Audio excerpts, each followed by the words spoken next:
इदं सुरूपं तथा वा कलत्रं यशश्चारुचित्र धनं मेरुतुल्यम् मनश्चेन लग्नं गुरोरङ्घ्रिपद्मे ततः किं ततः किं ततः किं ततः किम्।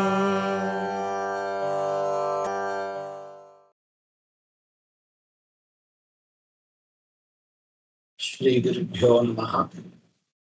वागीशाद्या सुमनसः सर्वार्थानां उपक्रमे यं नत्वा कृतकृत्याः स्युः तं नमामि गजाननं। गुरुर्ब्रह्मा गुरुर्विष्णुः गुरुर्देवो महेश्वरः गुरुः साक्षात् परं ब्रह्म तस्मै श्री गुरवे नमः। प्रथमाध्यायस्य द्वितीये पादे द्वितीयम् अधिकरणं विधिवन्निगदाधिकरणम्। पूर्वस्मिन् अधिकरणे अर्थवादानां विधेयस्तावकत्वेन निषेधानां सविधे निन्दाजनकत्वेन प्रामाण्यं निरूपितम्। अधुना अस्मिन् द्वितीये अधिकरणे अर्थवादानां स्थावकत्वेनैव प्रामाण्यम् इति मास्तु, अर्थवादवाक्यानि अपि विधायकानि भवन्ति क्वचित् इति पूर्वपक्षी आशंकते। अर्थात् पूर्वस्मिन् अधिकरणे सिद्धान्तिना यद्व्यवस्थापितमस्ति अर्थवादानां स्थावकत्वेनैव विधेयस्थावकत्वेनैव प्रामाण्यम् इति, तथा मास्तु प्रकारान्तरेणापि तस्य प्रामाण्यं सम्भवति इति आक्षिप्य समाधीयते। अतः पूर्वाधिकरणेन सह अस्य अधिकरणस्य आक्षेपिकी संगतिः वर्तते। अस्मिन् अधिकरणे त्रयः श्लोकाः वर्तन्ते। ऊर्जोऽवरुध्या इत्येष विधिवन्निगदो न किं यूपोदुम्बरतां स्तौति वा तद्विधित्सया चतुर्थ्या फलतालाभात् यूपोदुम्बरता फलम् ऊर्जोऽवरोधं कथयन् कथं स्तुतिपरो भवेत् अस्तुतौदुम्बरत्वस्य अविधानात् कस्य तत्फलम् अर्थद्वैधे वाक्यभेदः तेन स्थावक एव सः इति त्रयः श्लोकाः वर्तन्ते। एषां श्लोकानाम् अधुना श्रूयते किल? एतेषां श्लोकानाम् अर्थवर्णनम् अन्ते क्रियते। प्रथमा पंक्तिः इदम् आम्नायते औदुम्बरो यूपो भवति ऊर्ध्वा उदुम्बरः ऊर्पशवः ऊर्जीवास्मा ऊर्जं पशूनाः प्नोति ऊर्जोऽवरुध्यै इति एतानि वाक्यानि वर्तन्ते। अत्र अमृत शब्दाभिधेयः अत्यंत सारभूतः सूक्ष्मः अन्नरसः ऊर्क् उच्यते। ऊर्क् शब्दस्य कः अर्थः इति निरूपयति ग्रन्थकारः।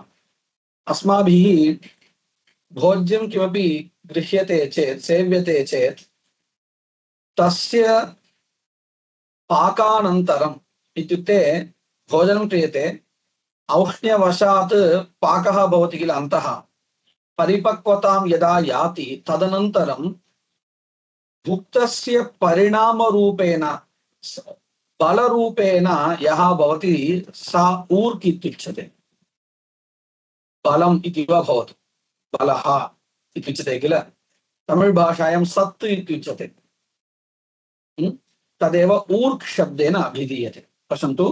अमृत शब्दाभिधेयः अत्यंत सारभूतः सूक्ष्मः अन्नरसः स एव ऊर्क् इत्युच्यते। अनन्तरम्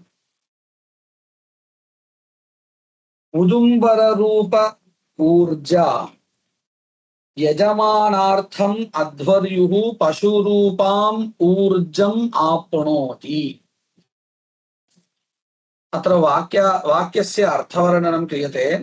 उदुम्बररूपया ऊर्जा इत्युक्ते औदुम्बरो यूपो भवति ऊर्ध्वा उदुम्बरः इत्यत्र उदुम्बरः ऊर्ध्वरूपः वर्तते इति अनेन वाक्येन प्रतिपाद्यते किल।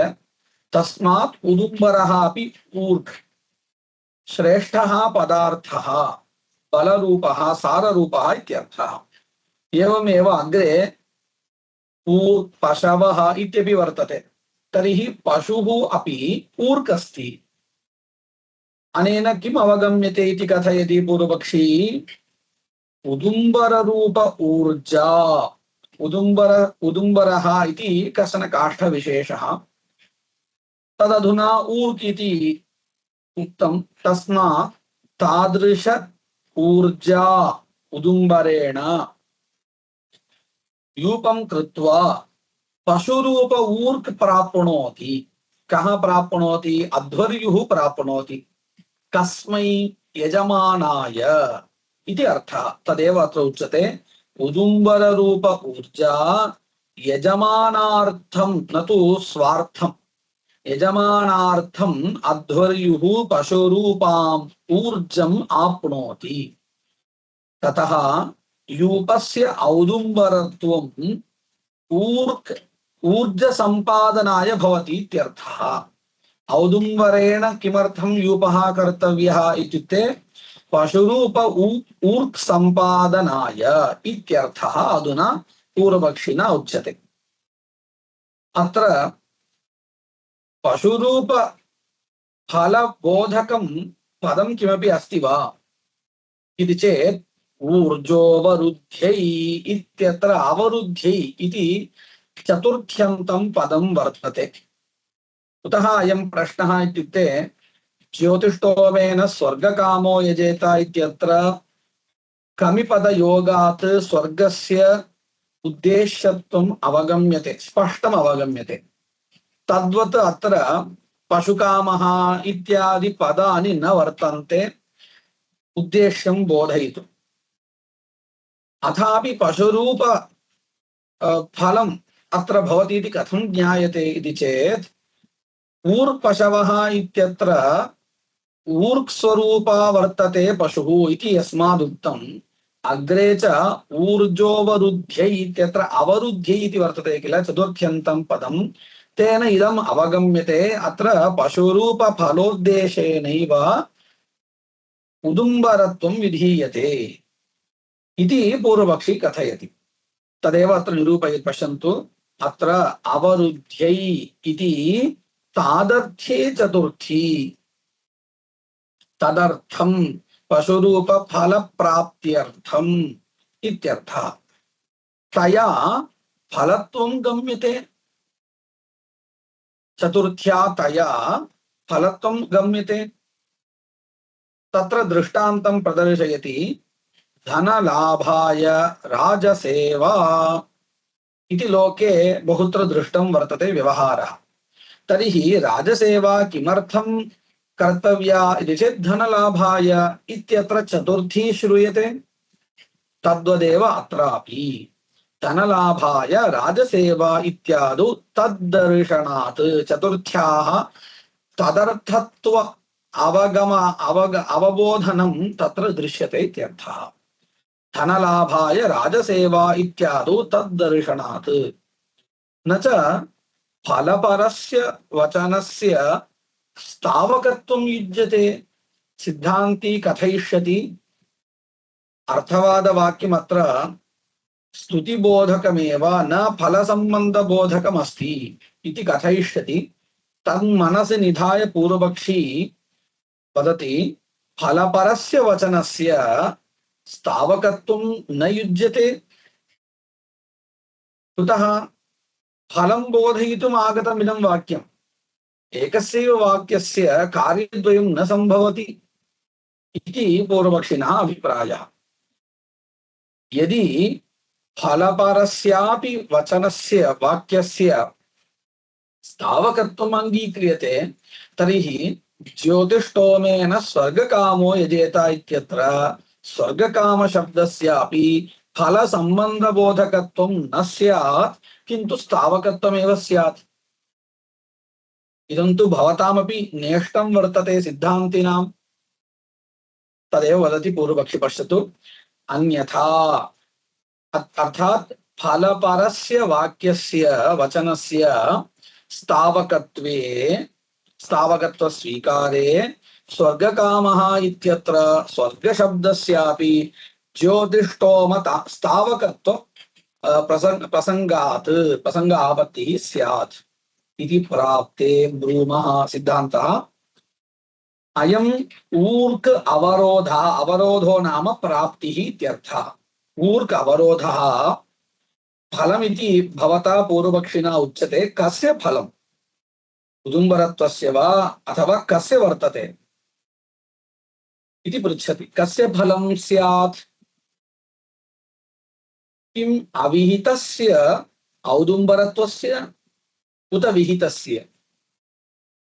उदुम्बरकाष्ठस्यैव एतादृशं फलं स्वर्गरूप फलम् उच्यते चेत् यथा दध्ना जुहुयात् इन्द्रियकामस्य इति वर्तते किल। दध्ना जुहोति अथवा दध्ना इन्द्रियकामस्य जुहुयात् इति उदाहरणं स्वीकुर्मः चेत् सम्यक् भवति। दध्ना इन्द्रियकामस्य जुहुयात् इत्यत्र इन्द्रियरूपफलोद्देशेन दधिरूपद्रव्यं विधीयते इति सिद्धान्तः वर्तते। तद्वत् अत्रापि उदुम्बरत्वं विधीयते पशुरूपफलोद्देशेन इति वा इति पृच्छति। तथा च सिद्धान्तिनः प्रश्नः कः? विहितस्य उदुम्बरत्वस्य एतादृशं फलं भवति वा अविहितस्य वा इति प्रश्नः। पश्यन्तु, किम् अविहितस्य औदुम्बरत्वस्य उत विहितस्य? न आद्यः इत्युक्ते अविहितस्य उदुम्बरत्वस्य फलसाधनत्वम् अस्तु इति भवता वक्तुं न शक्यते। तथा नैव सम्भवति। यदि अविहितस्यापि उदुम्बरत्वस्य फलसाधनत्वं स्यात् तर्हि वने स्थितस्य उदुम्बरत्वस्यापि फलसाधनत्वं सिद्ध्येत। तथा न अङ्गीक्रियते। पश्यन्तु, दध्ना इन्द्रियकामस्य जुहुयात् इत्यत्र दधि इन्द्रियरूपफलसाधनम् इति अवगम्यते। किं दधि गृहस्थं दधि वा अथवा कर्मणि सम्बद्धं यद् द्रव्यं तद्द्रव्यं वा? किं द्रव्यं तत्र फलसाधनं भवति? कर्मणि यत् कर्मसम्बद्धद्रव्यस्यैव किल, न तु गृहे स्थितस्य। तद्वत् अत्रापि उदुम्बरत्वस्य विहितस्यैव फलसाधनत्वं भवति, न तु अविहितस्य। तदेव अत्र उच्यते न आद्यः इत्युक्ते अविहितस्य फलसाधनत्वं न भवति इत्यर्थः। कुतः? अनुष्ठानमन्तरेण द्रव्यमात्रात् फल अनुत्पत्तेः फलं न जायते। तर्हि विहितस्यैव इति निर्णयः कृतः इति चिन्तयन्तु। द्वितीये विहितस्यैव उदुम्बरत्वस्य फलसाधनत्वं चेत् द्वितीये किमत्र विधिः प्रत्यक्षः? एतेषु वाक्येषु कुत्रापि विधिः श्रूयते वा? न श्रूयते। कदाचित् अस्माकं संशयः स्यात्, औदुम्बरो यूपो भवति इत्यत्र भवति इति शब्देन विधिः उच्यते इत्यस्तु इति अस्माकं संशयः स्यात्। तथा नास्ति इति सिद्धान्तेन उच्यते। पश्यन्तु, न आद्यः द्वितीये किमत्र विधिः प्रत्यक्षः नास्ति। कुतः? भवति इति लट् निर्देशः वर्तते इति कृत्वा। तर्हि एतादृश स्तुतिं दृष्ट्वा अस्माभिः विधिः उन्नेयः भवति। अर्थवादवशात् विधिः अस्माभिः कल्पनीयः। औदुम्बरेण यूपं कुर्यात् इत्येतादृशं किञ्चित् वाक्यं कल्पनीयं, विधिवाक्यं कल्पनीयम्। एतत् सर्वं कल्पनीयम् इत्युक्ते अनुमातव्यम् इत्यर्थः। भवतु तदर्थं किम् अपेक्षितम्? एतेषु वाक्येषु औदुम्बरो यूपो भवति इत्यारभ्य ऊर्जोऽवरुद्ध्यै पर्यन्तं विद्यमान वाक्य समूहस्य स्तुतौ तात्पर्यम् अस्माभिः वक्तव्यम्। यदि स्तुतिपरत्वम् अङ्गीक्रियते तर्हि एव एतादृश अर्थवादवशात् अस्माभिः विधिः कल्पयितुं शक्यते। अहं लौकिकम् एकं दृष्टान्तं वदामि। अधुना कश्चन उत्सवः अत्र प्रचलति।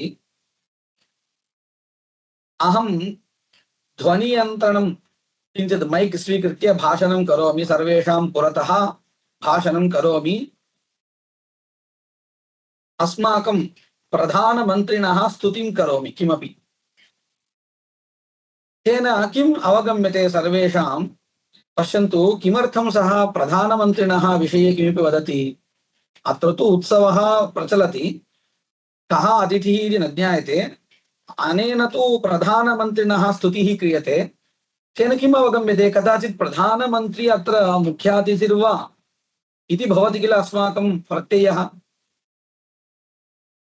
अधुना भवद्भिः अनुमीयते किल, तत्र किं कारणं? प्रधानमन्त्री अत्र अतिथिः भविष्यति इत्यत्र किं कारणं? तस्य स्तुतेः श्रवणात् इति अस्माभिः किञ्चित् ऊह्यते। तद्वदेव अत्रापि यदि औदुम्बरो यूपो भवति इत्यादिषु वाक्येषु औदुम्बरत्वस्य स्तुतिः क्रियेत तर्हि तस्य विधानम् आवश्यकम् इति अस्माभिः चिन्त्यते। परन्तु विधिवाक्यं किमपि नास्ति चेत् अस्माभिः कल्प्येत, एवमेव कल्प्येत। किमिति? औदुम्बर काष्ठेन यूपं भावयेत् इत्यादिकं किमपि। तर्हि अत्र विधिः प्रत्यक्षः नास्ति, उन्नेयः। तदपि कथम् इत्युक्ते स्तुतिं दृष्ट्वा। पूर्वपक्षिणा तु अत्र स्तुतिः नैव अङ्गीक्रियते, तर्हि कथं विधिर्भवति? प्रश्नः अवगतः वा अधुना? कल्पनीयः एव। कल्पनीयः एव, तत्र संशयो नास्ति। कल्पनीयः चेत् किम् अपेक्षितम्? एतेषु वाक्येषु स्तुतिः उच्यते इति अङ्गीकर्तव्यम्। पूर्वपक्षिणा तु तद् न अङ्गीक्रियते। एतानि वाक्यानि प्राशस्त्यपराणि न इति किल तेन उक्तम्। अधुना कः क्लेशः अस्ति इति अवगतं वा? अवगतम्। तदेव अत्र उच्यते। द्वितीये किमत्र विधिः प्रत्यक्षः नास्ति, उन्नेयः। उत उन्नेयः इति वर्तते। प्रत्यक्षं चेत् अनुमानस्य तत्र आवश्यकता नास्ति। प्रश्नः क्रियते, प्रत्यक्षः वा उत उन्नेयः वा इति। न आद्यः, प्रत्यक्षः नास्ति। कुतः नास्ति? औदुम्बरो यूपो भवति इत्यत्र यद्यपि विद्यते इतीव भाति तथापि नास्ति। कुतः नास्ति इति वदति। औदुम्बरो यूपो भवति इत्यत्र लिङ् प्रत्यय अश्रवणात्। भवतु उन्नेयः भवति विधिः चेत् द्वितीये उन्नेयत्वे, विधेः उन्नेयत्वे स्तुत्या सह उन्नेयः, न च अत्र स्तुतिम् अङ्गीकरोषि त्वं पूर्वपक्षी। तर्हि कथं भवतां मते विधिः उन्नेयः भवति? नैव भवति इत्यर्थः। अथ उच्येत, पक्षान्तरम् उच्यते। यदि पूर्वपक्षी त्वम् एवं वदेः, पक्षान्तरं किमिति? विधानाय औदुम्बरत्वं स्तूयते तत् फलं च अवबोध्यते इति। पश्यन्तु, एतैः वाक्यैः औदुम्बरत्वस्य स्तुतिः क्रियते। एवं तदपि किमर्थम्? औदुम्बरत्वस्य विधानं भवतु इति धिया स्तुतिः क्रियते। तथा च विधिवाक्यैः औदुम्बरत्वं स्तूयते तत् फलं च बोध्यते इति उभयमपि कार्यम्। किं किं पश्यन्तु, स्तुतिः अपि अङ्गीक्रियते। किमर्थं स्तुतिः अङ्गीक्रियते? विधेः उन्नयनार्थम् औदुम्बरत्वस्य स्तुतिः। एवमेव एतानि वाक्यानि फलसम्बन्धमपि बोधयन्ति इत्यस्तु इति कः कथयति? सिद्धान्ति कथयति। किम्? सिद्धान्ति कथयति। न पूर्वपक्षी एवं कथयति। यदि पूर्वपक्षी त्वम् एवं वदसि तर्हि तत् न समीचीनम् इति कथयति। पश्यन्तु, अथ उच्येत, त्वया एवम् उच्येत, किमिति? विधानाय औदुम्बरत्वं स्तूयते तत्फलं च अवबोध्यते इति। तर्हि किं भवति? अर्थवादवाक्यानां कार्यद्वयं भवति। पश्यन्तु, तर्हि वाक्यं भिद्येत। सर्वेषां वाक्यानां स्थावकत्वं चेत् तदानीम् एकवाक्यता सिद्ध्यति। यदि कानिचन वाक्यानि स्थावकानि, कानिचन वाक्यानि फलसम्बन्धबोधकानि, तर्हि वाक्यभेदः। तदेव अत्र सिद्धान्तेन उच्यते। तर्हि वाक्यं भिद्येत, ततः फलविधिवत् निगद्यमानम् अपि एतद्वाक्यं स्थावकमेव। पश्यन्तु कथं वाक्यभेदः इत्युक्ते, आदौ सिद्धान्ते कथमस्ति प्रकारः इति वदामि। सिद्धान्ते कथं प्रकारः अस्ति? एतानि वाक्यानि स्थावकानि वर्तन्ते, तानि दृष्ट्वा विधिः अस्माभिः कल्प्यते। औदुम्बरो यूपो भवेत् इति वा, औदुम्बरेण यूपं कुर्यात् इति वा, किमपि अस्माभिः विधिवाक्यं किञ्चित् कल्प्यते। तेन किं विधीयेत? कल्पितवाक्येन, कल्पितविधौ कस्य विधानं क्रियते इति मम प्रश्नस्य अभिप्रायः। औदुम्बरयूपत्वम्। औदुम्बरत्वं विधीयते इति। यूपत्वं विधीयते इति न, तत् उद्देश्यं वर्तते, तत् प्राप्नोति एव अधिदेशादेव। केवलम् उदुम्बरत्वं विधीयते। तर्हि विधेयः, विधेयं भवति उदुम्बरत्वं। तस्य स्तुतिः एतैः अर्थवादवाक्यैः क्रियते। तर्हि कल्पितवाक्यस्य एतेषां च एकवाक्यता अस्ति। यथा वायव्यं श्वेतमालभेत इति विधिवाक्यं, तदनन्तरं वायुर्वीक्षेपिष्टा देवता इत्यादीनां च एकवाक्यता यथा अस्ति, तथैव अधुना कथं जातमिति पश्यन्तु। सिद्धान्ते औदुम्बरेण यूपं कुर्यात् इति कल्पितं किञ्चित् विधिवाक्यं, तेन उदुम्बरत्वं विधीयते। विधीयमानस्य उदुम्बरत्वस्य एतेषु वाक्येषु स्तवः क्रियते, स्तुतिः क्रियते। तर्हि एकवाक्यता अस्ति न वा? पूर्वपक्षे चिन्तयन्तु। पूर्वपक्षी किं कथयति? अत्र स्तुतिरेव नास्ति इति कथयति। आदौ एवमेव सः अकथयत्, स्तुतिरेव नास्ति इति।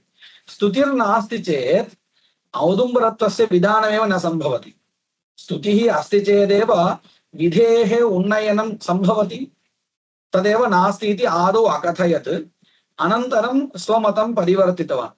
इत्युक्ते अत्र स्तुतिः अपि क्रियते, फलसम्बन्धोऽपि विधीयते इति अवोचत्। तदानीं पश्यन्तु, द्वितीयं पक्षम् आश्रित्य, पूर्वपक्षिणा उक्त पक्षम् आश्रित्य यदि आलोचयामः तर्हि वाक्यभेदः कथम् इत्युक्ते, अत्र स्तुतिः क्रियते। औदुम्बरो यूपो भवति इत्यादि वाक्यैः स्तुतिः क्रियते।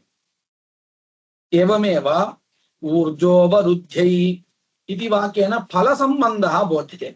तर्हि एतेषां सर्वेषाम् एकवाक्यता अस्ति न वा? एकवाक्यता नाम समानार्थबोधकत्वम् अस्ति वा? नास्ति। कुतः नास्ति? एकं वाक्यं स्तुतिं करोति, अन्यद् वाक्यं फलसम्बन्धं बोधयति चेत् एकवाक्यता नास्ति एव अत्र। तर्हि वाक्यभेदः भवति। वाक्यभेदः कथमिति स्पष्टम् अवगतं वा? अवगतम्। अत एव अयं पक्षः त्याज्यः। ततः फल, यद्यपि अत्र फलविधिवत् दृश्यते वाक्यानि, परन्तु फलविधायकानि न वर्तन्ते।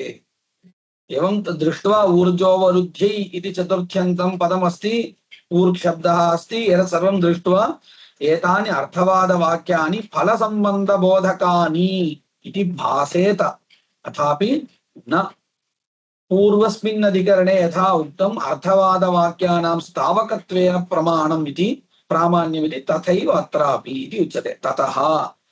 ततः इत्युक्ते एवं रूपेण वाक्यभेदभयात् एकवाक्यतायाः नाशः भवेत् इति कृत्वा फलविधिवत् निगद्यमानमपि एवं दृश्यमानमपि वाक्यमिदम् एतद्वाक्यं स्थावकमेव इति उच्यते।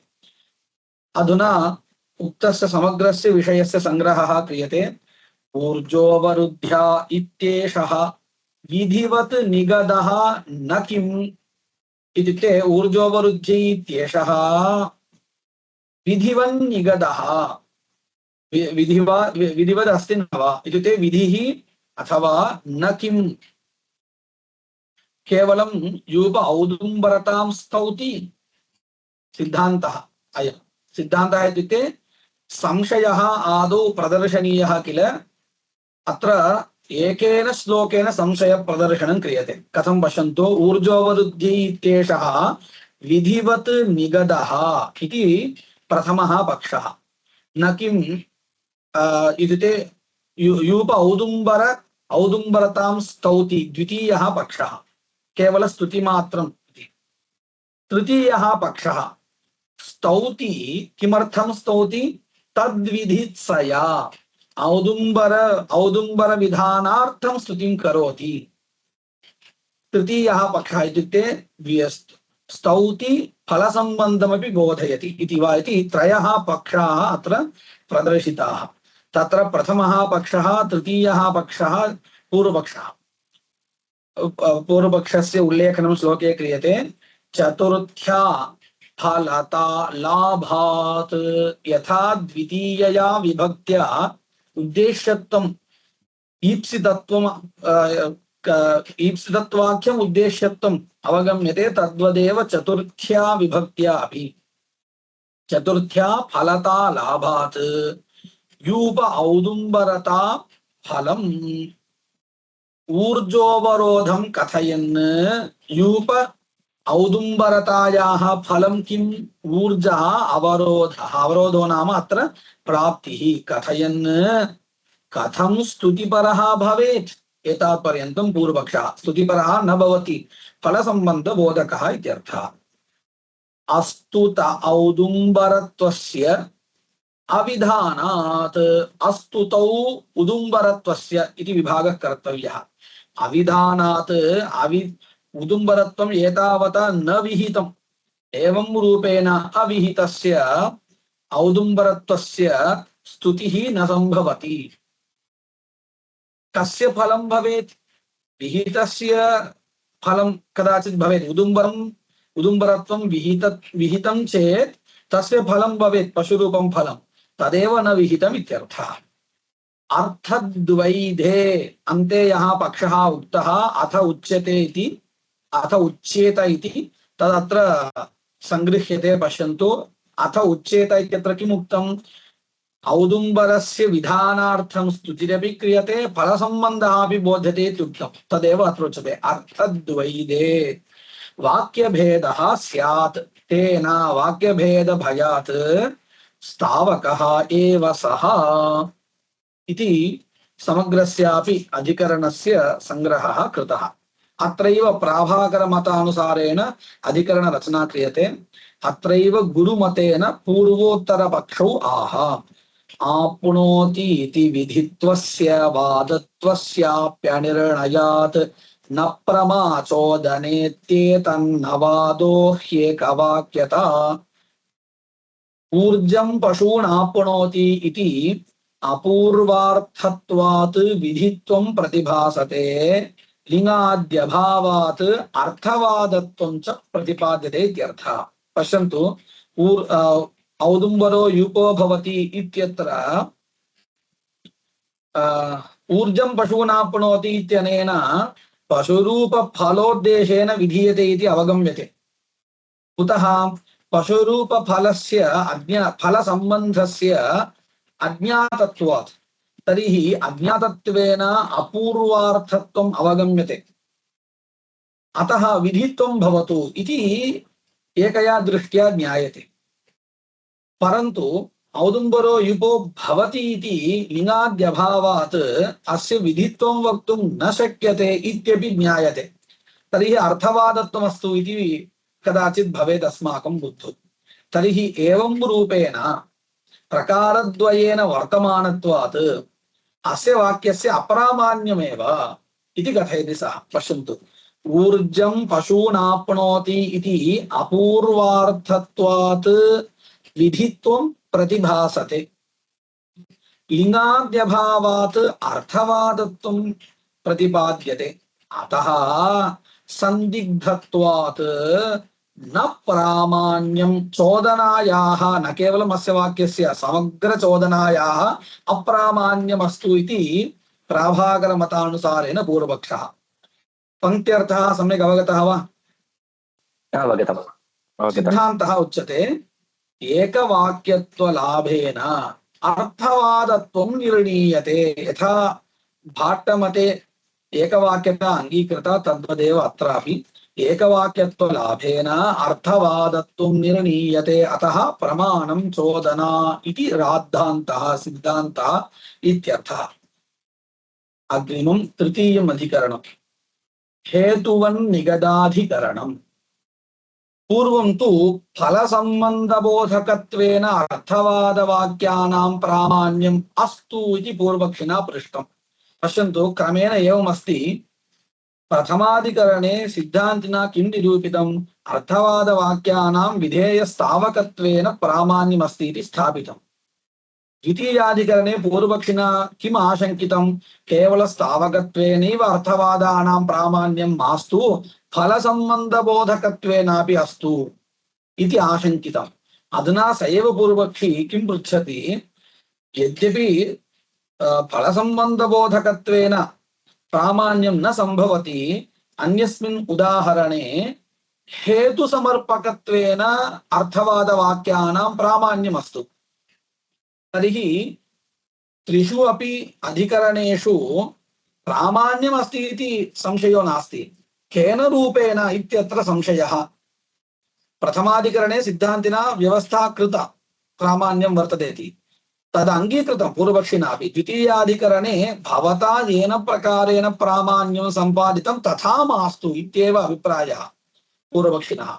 तृतीयाधिकरणेपि प्रामाण्यम् अंगीकृत्यैव प्रकारान्तरेण प्रामाण्यम् अस्तु इति पृच्छति। अतः अत्रापि आक्षेपिकी संगतिः एव वर्तते इति ज्ञातव्यम्। तर्हि पूर्वाधिकरणापेक्षया अत्र किं वैलक्षण्यं वर्तते? उभयोः विषयः समानः। कः भेदः अस्ति? ईषद् भेदः अस्ति। तत्र फलसम्बन्धबोधकत्वेन अर्थवादवाक्यानां प्रामाण्यं कथ्यते पूर्वपक्षिणा, अत्र तु हेतुसमर्पकत्वेन। एतावानेव किल भेदः इति चेत् तथा न। पश्यन्तु, तत्र पूर्वस्मिन् अधिकरणे फलबोधकशब्दः नासीत्, द्वितीयादिकं नासीत्। विद्यमानायाः चतुर्थ्याः तादृश अर्थवर्णनं तेन कृतं। साक्षात् स्वर्गकामः इति शब्देन यथा स्वर्गस्य फलता बोध्यते तद्वत्, अथवा द्वितीया वा क्वचित् अस्ति, तद्वत् अत्र नास्ति। पूर्वस्मिन् अधिकरणे औदुम्बरो युपो भवति इत्यादिषु क्वापि उद्देश्यबोधकः शब्दः साक्षात् नासीत्। अधुना अस्मिन् अधिकरणे यत् उदाहरणं प्रदर्श्यते तत्र हि इति कश्चन शब्दः हेतुबोधकः साक्षात् वर्तते इति भेदः, स्थलभेदः वर्तते। स्पष्टम् अवगतं वयम्। इतः परम् अधिकरणं पश्यामः, तदानीम् इतोपि स्पष्टता भवेत्। आदौ श्लोकद्वयमस्ति, तत् पठामि।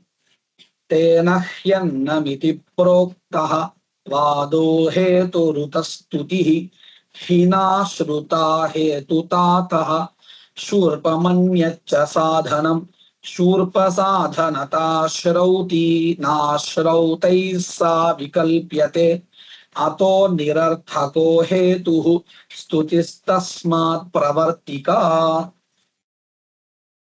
शूर्पेण जुहोति तेन ह्यन्नं क्रियते इति चातुर्मास्ये वर्तते। तत्र कस्मिंश्चित् कर्मणि किं क्रियते, शूर्पे पात्राणि, लघु लघु पात्राणि, पिष्टनिर्मितानि पात्राणि संस्थाप्य पत्नी आनयति, अनन्तरं तत् अग्नौ प्रक्षिप्यते इति तत्र प्रक्रिया वर्तते। तत्र शूर्पेणैव तेषाम् आनयनं, शूर्पे संस्थाप्य आनयनं क्रियते। शूर्पेण जुहोति इत्यपि वर्तते, तत् एवं प्रक्षिपन्ति अग्नौ। तर्हि शूर्पे संस्थापितानां द्रव्याणां प्रक्षेपः। अत्र इदं वाक्यं वर्तते शूर्पेण जुहोति इति वाक्यं भवतु। अनेन किम् अवगम्यते, शूर्पस्य होम साधनत्वम् अवगम्यते। शूर्पेण इत्यत्र तृतीया वर्तते इत्यतः साधनत्वं स्पष्टं वर्तते। तदनन्तरम् एकं वाक्यं तेन हि अन्नं क्रियते इति। तेन शूर्पेण हि यस्मात् अन्नं क्रियते। अधुना हि शब्देन हेतुत्वम् उक्तं। किमिति? अन्न हेतुत्वम् उक्तम्। अस्तु, तेन किम् इत्युक्ते, यदि अत्र स्तुतिः इति सिद्धान्तरीत्या अङ्गीक्रियते तर्हि क्लेशो नास्ति। परन्तु पूर्वपक्षिणा किं क्रियते, शूर्पस्य होमसाधनत्वं कुतः इति चेत् अन्नसाधनत्वात्। तद् कथम् अवगम्यते? हि शब्देन अवगम्यते। हि यस्मात् इदं शूर्पम् अन्नसाधनं तस्मात् तत् होमसाधनं भवति, तेन क्रियते इति तेन पूर्वपक्षिणा उच्यते। पश्यन्तु, तेन ह्यन्नं क्रियते इति अयम् अर्थवादः विधेये शूर्पे हेतुत्वेन अन्वेति, न तु स्थावकत्वेन। इति कः कथयति? पूर्वपक्षी कथयति। स्थावकत्वेन न अन्वेति, हेतुत्वेन। हेतुसमर्पकः अयम् अर्थवादः वर्तते। तत् कथम् अवगतम्? हि शब्दस्य हेतुवाचित्वात्। इदमेव मया पूर्वम् उक्तं। पूर्वस्मिन् अधिकरणे उद्देश्यबोधकः शब्दः साक्षात् नासीत्, अस्मिन् अधिकरणे तु तथा नास्ति। तादृशम् उदाहरणं गृहीतं यत्र साक्षात् शब्दः एव वर्तते। इत्युक्ते अर्थवादानां स्थावकत्व अतिरिक्तरीत्यापि प्रामाण्यं बोधयितुं प्रकारान्तरं वक्तुं कश्चन शब्दः वर्तते इति अभिप्रायः। हि शब्दस्य हेतुवाचित्वात् यस्मात् अन्नसाधनं तस्मात् शूर्पेण होतव्यम् भवतु। अयमेव अर्थः भवतु। तेन कः क्लेशः इति प्रश्नः भवति किल? अस्ति। यदि एवं हेतुत्वम् अङ्गीक्रियते तर्हि किं भवति? यद्यद् अन्नसाधनं भवति तत्सर्वं होतव्यं भवेत्, होमसाधनं भवेत्। कुतः? अत्र शूर्पस्य होमसाधनत्वं केन हेतुना व्यवस्थापितं पूर्वपक्षिणा इत्युक्ते अन्नसाधनत्वेन हेतुना। तर्हि व्याप्तिः गृह्येत। किमिति? यद्यत् अन्नसाधनं तत्सर्वं होमसाधनं होतव्यम् इति वा? तर्हि दर्वीपिठदादीनां पात्राणामपि होमसाधनत्वम् अस्ति इति कृत्वा अत्र अग्नौ प्रक्षेपः तस्य आवश्यकः भवेत्। होमसाधनत्वं तस्य सिद्ध्येत्, अन्नसाधनत्वम् अस्ति इति कृत्वा। अयमेव क्लेशः। पश्यन्तु, तस्मात् शूर्पेण होतव्यम् इत्युक्ते यद्यद् अन्नसाधनं दर्वीपिठदादिकं तेन सर्वेण होतव्यम् इति लभ्यते। ततः पिठरादयः तावन्मात्रं क्लेशः इति न। अन्नसाधनत्वं हेतुः इत्युक्तः किल? तेन किं भवति? दर्वीपिठदादीनामपि होमसाधनत्वम् अस्ति। कुतः? अन्नसाधनत्वात्। तेन किं भवति? शूर्पेण सह विकल्पः। यथा दध्ना जुहोति पयसा जुहोति इत्यत्र समान फलवत्वात् तेषां द्रव्याणां परस्परं विकल्पः इत्युक्तं तद्वत् स्यात् इति पूर्वपक्षिणः अभिप्रायः। ततः पिठरादयः शूर्पेण सह विकल्प्यन्ते इति प्राप्ते सिद्धान्तः उच्यते शूर्पस्य होमसाधनत्वं श्रौतं, श्रुत्या उक्तं। शूर्पेण जुहोति इत्यत्र तृतीया श्रुतिः वर्तते। तेन शूर्पस्य होमसाधनत्वं कथम् अवगतम् इत्युक्ते श्रुत्या अवगतं वर्तते। भवतां मते दर्वीपिठरादीनां होमसाधनत्वं केन प्रमाणेन अवगतं? न श्रुत्या किन्तु अनुमानेन। होमसाधन अन्नसाधनत्वरूप हेतुना तत् साधितं भवता। तथा च प्रमाणानाम् इत्युक्ते श्रुतिरूप प्रमाणस्य अनुमानस्य च समबलत्वं नास्ति। अयं विषयः सम्यक् अवगतः वा? अवगतः। तदेव अत्र उच्यते शूर्पस्य होमसाधन। प्रश्नः कः? शूर्पस्य होमसाधनत्वं श्रौतं कथं तृतीयया तदवगमात्। पिठरादीनां तु आनुमानिकम्, अनुमानप्रमाणगम्यम् इत्यर्थः। अतः असमानबलत्वात् न विकल्पः युक्तः। ततः हेतुः व्यर्थः। तर्हि अत्र अनेन अर्थवादेन समर्पकं क्रियते इत्यत्र किं प्रयोजनमस्ति? किमपि नास्ति। ततः हेतुः व्यर्थः। किञ्च अत्र क्रियते इति वर्तते, वर्तमानकालनिर्देशः भवति। वर्तमानकालनिर्देशेन हेतुत्वसमर्पणं न सम्भवति। अर्थात् यः पूर्वम् अन्नसाधनम् आसीत् शूर्पः, सः अधुना होमसाधनम् इति चेत् किञ्चित् युक्ततरं भवति। क्रियते इति लट् निर्देशः वर्तते। अतः वर्तमानकाले तु तस्य होमसाधनत्वं न सिद्धम् इत्यपि एका युक्तिः वर्तते। भवतु ततो हेतुः व्यर्थः। तर्हि किमर्थम् इदं वाक्यम् इति चेत् स्तुत्यर्थं। स्तुतिः प्ररोचनाय उपयुक्ता भवति। तस्मात् स्तुतित्वेनैव अन्वयः। तेन किम् अन्ते साधितम् इत्युक्ते अस्मिन् पादे प्रथमाधिकरणे युक्तम् अर्थवादानां स्थावकत्वेन प्रामाण्यमिति तत् तथैव रक्षितम्। अधुना श्लोकान् अहं पठामि। तेन ह्यन्नमिति प्रोक्तः वादः अर्थवादः हेतुः उत स्तुतिः। हेतुवादः वा उत स्तुतिर्वा इति संशयः।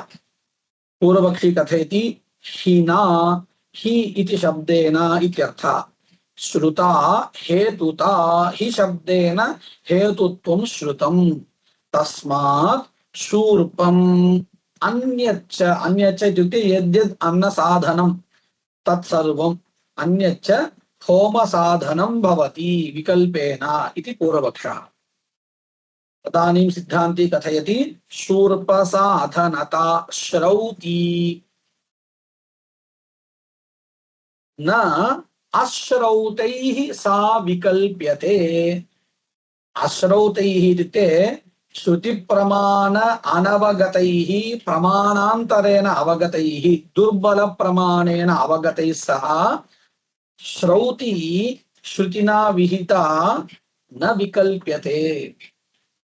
शूर्पसाधनता श्रौती सा श्रौती साधनता न अश्रौतैः विकल्प्यते। अतः हेतुः निरर्थकः।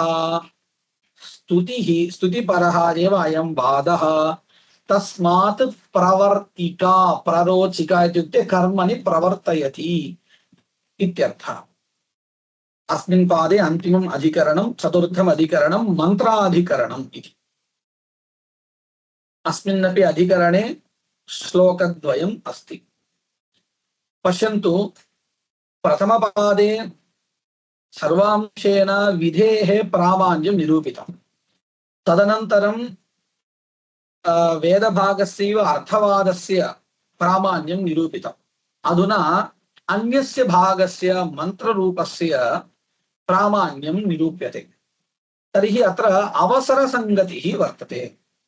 निरूपणीयं यद्यत् तत् निरूपितम्। अधुना मन्त्रस्य प्रामाण्य निरूपणार्थम् अवकाशः प्राप्तः, अवसरः प्राप्तः। अतः अवसरसङ्गत्या मंत्रस्य प्रामाण्यम् अस्मिन् अधिकरणे निरूप्यते। मंत्रा उरुप्रथस्वेति किमदृष्टकहे तव यागेषूत पुरोडाश प्रथनादेश्च भासकाः ब्राह्मणेनापि तद्भानात् मंत्राः पुण्यैकहे तव न तद्भानस्य दृष्टत्वात् दृष्टं वरमदृष्टतः। किमुच्यते पश्यन्तु। उरुप्रथस्व इत्ययं कश्चित् मन्त्रः। उरुप्रथस्व ऋते यज्ञपतिः प्रसताम् इति भवति। पुरोडाश प्रथनार्थः अयं मन्त्रः। तस्य अयमर्थः, मन्त्रस्य अयमर्थः। कः अर्थः? भो पुरोडाश त्वम् उरु अर्थात् विपुलतया यथा भवति तथा प्रसर, समग्र स्थाने प्रसर इत्यर्थः भवतु। एवमादयः मन्त्राः यागप्रयोगेषु उच्चार्यमाणाः अदृष्टमेव जनयन्ति। सिद्धान्ते किं वक्ष्यते इत्युक्ते एतान् मन्त्रान् उक्त्वा कर्तव्यपदार्थः स्मर्तव्यः इति अग्रे निरूपयिष्यते। परन्तु पूर्वपक्षी किं कथयति तत्सर्वं किमपि नास्ति। मंत्रोच्चारणं केवलम् अदृष्टार्थं भवति, दृष्टप्रयोजनं नास्ति इति सः कथयिष्यति। एवमादयः मन्त्राः यागप्रयोगेषु उच्चार्यमाणाः अदृष्टमेव जनयन्ति, न तु अर्थप्रकाशनाय तदुच्चारणम्। पुरोडाश प्रथन लक्षणस्य अर्थस्य पुरोडाश प्रथन रूपः यः अर्थः तादृशस्य अर्थस्य अन्येनापि अवगन्तुं शक्यते। अन्येन इत्युक्ते केन? ब्राह्मणवाक्येनापि भासमानत्वात्। तर्हि मन्त्रेणैव तादृशः अर्थः स्मर्तव्यः इति कः नियमः अस्ति? अर्थस्मरणं तु ब्राह्मणवाक्येनापि सम्भवति, किम् उपायान्तरेणापि सम्भवति। मन्त्रेणैव स्मर्तव्यमिति को नियमः? अतः मन्त्रस्य उच्चारणं केवलम् अदृष्टार्थम् इति पूर्वपक्षी कथयति। उरुप्रथस्वेति पुरोडाशं प्रथयति इति हि ब्राह्मणवाक्यं। तर्हि अत्र ब्राह्मणवाक्येपि उरुप्रथस्व इति मन्त्रस्य कश्चन भागः वर्तते, तेन स्मरणं भवति। किञ्च प्रथयति इत्यपि तत्र धातुप्रयोगः वर्तते। प्रथयति इत्यस्यैव अर्थः सः विपुलप्रसारः। तर्हि ब्राह्मणवाक्येनापि तदवगमः भवति, अर्थावगमः इति चेत् एतावत्पर्यन्तं पूर्वपक्षः। सिद्धान्तेन उच्यते नैतद्युक्तम् इदं समीचीनं नास्ति, नोपपद्यते। किम्? अर्थप्रत्यायनस्य दृष्टप्रयोजनस्य सम्भवे सति केवल अदृष्टस्य कल्पयितुम् अशक्यत्वात् अस्माभिः कश्चन न्यायः पठितः, दृष्टे सम्भवति अदृष्टफलकल्पनायाः अन्याय्यत्वात् इति। तदेव मनसि निधाय वदति। अर्थप्रत्यायनस्य दृष्टप्रयोजनस्य अर्थप्रकाशनरूपस्य दृष्टप्रयोजनस्य सम्भवे सति केवल अदृष्टस्य कल्पयितुम् अशक्यत्वात्। तस्मात् दृष्टम् अर्थ अनुस्मरणमेव यागप्रयोगे मंत्रोच्चारणस्य प्रयोजनं भवति, न तु अदृष्टम्। तेन इदमपि पृष्टमासीत् ब्राह्मणवाक्येनापि स्मरणं भवति किल इति। तस्य उत्तरम् उच्यते ब्राह्मणवाक्येनापि अर्थ अनुस्मरण सम्भवे मन्त्रेणैव अनुस्मरणीयम् इति यः नियमः। अधुना नियमः अङ्गीक्रियते इति अवगम्यते। प्रकारान्तरेणापि अर्थस्मरणं सम्भवति, परन्तु प्रयोगकाले मन्त्रैः एव स्मरणं कर्तव्यम् इति नियमः क्रियते। तादृश नियमस्य अदृष्टं प्रयोजनं भवतु इति सिद्धान्ती कथयति। मन्त्रेणैव अनुस्मरणीयमिति यः नियमः आश्रितः तस्य दृष्ट असम्भवात् अदृष्टं प्रयोजनमस्तु। मंत्रोच्चारणस्य अदृष्टं प्रयोजनं नास्ति। मंत्रोच्चारणस्य तु प्रयोग समवेत अर्थस्मरणमेव प्रयोजनं, परन्तु मंत्रेणैव स्मर्तव्यम् इति यः नियमः अङ्गीकृतः तस्य अदृष्टं प्रयोजनमस्तु। इति सिद्धान्ती कथयति। अयं समग्रः विषयः श्लोकद्वयेन संगृहीतः वर्तते। मन्त्राः के मन्त्राः उरुप्रथस्व इत्यादयः मन्त्राः किम् अदृष्टैकहेतवः पुस्तके अदृष्टकहेतवः इति वर्तते, तत् सम्यक् नास्ति, अदृष्टैकहेतवः इति भवेत्। अदृष्टैकहेतवः इत्युक्ते अदृष्टमेव तेषां फलम् इति संशये काचन कोटिः। अन्या कोटिः का भवति? नास्ति दृष्टं प्रयोजनम् इति। यागेषु उत पुरोडाश प्रथनादेश्च भासकाः। अन्या कोटिः प्रदर्श्यते संशये किम् अदृष्टैकहेतवः यागेषु उत पुरोडाश प्रथनादेश्च भासकाः प्रयोग समवेत अर्थस्मारकाः। उत इत्यनेन वा इति शब्दस्य अर्थः उक्तः। तर्हि प्रथमश्लोकेन संशयः प्रदर्शितः। पूर्वपक्षः उच्यते ब्राह्मणेनापि तद्भानात् मन्त्राः पुण्यैकहेतवः अदृष्टैकहेतवः इति पूर्वपक्षः। न पूर्वपक्षस्य निरासः। तद्भानस्य दृष्टत्वात् प्रयोगसमवेत अर्थस्मारकत्वेन तस्य दृष्टार्थकत्वं वर्तते मन्त्रस्य। कुतः तथा अङ्गीक्रियते? दृष्टं वरम् अदृष्टतः दृष्टे संभवति अदृष्टकल्पनायाः अन्यायत्वात् दृष्टमेव वरं श्रेष्ठम् इति समग्र अधिकरणस्य संग्रहः। अत्रैव प्राभाकरमतमुच्यते। अत्रैव मतान्तरेण पूर्वोत्तरपक्षौ आह। एतेषां प्राभाकराणां मते अत्रापि चोदनायाः प्रामाण्यं नास्ति इत्येव पूर्वपक्षः। तत् कथम् इति पश्यन्तु। मन्त्रब्राह्मणयोर्यद्वा कलहो विनियोजने न मन्त्रलिङ्ग सिद्धार्थम् अनुवक्ति इतरत् यः अनुवक्तितरद्यतः इति श्लोकः। अस्य मन्त्रस्य लिङ्गेन विनियोगे ब्राह्मणवाक्यम् अविवक्षितार्थं स्यात्। पश्यन्तु, उरुप्रथस्व ऋते यज्ञपतिः प्रथताम् इति मन्त्रः।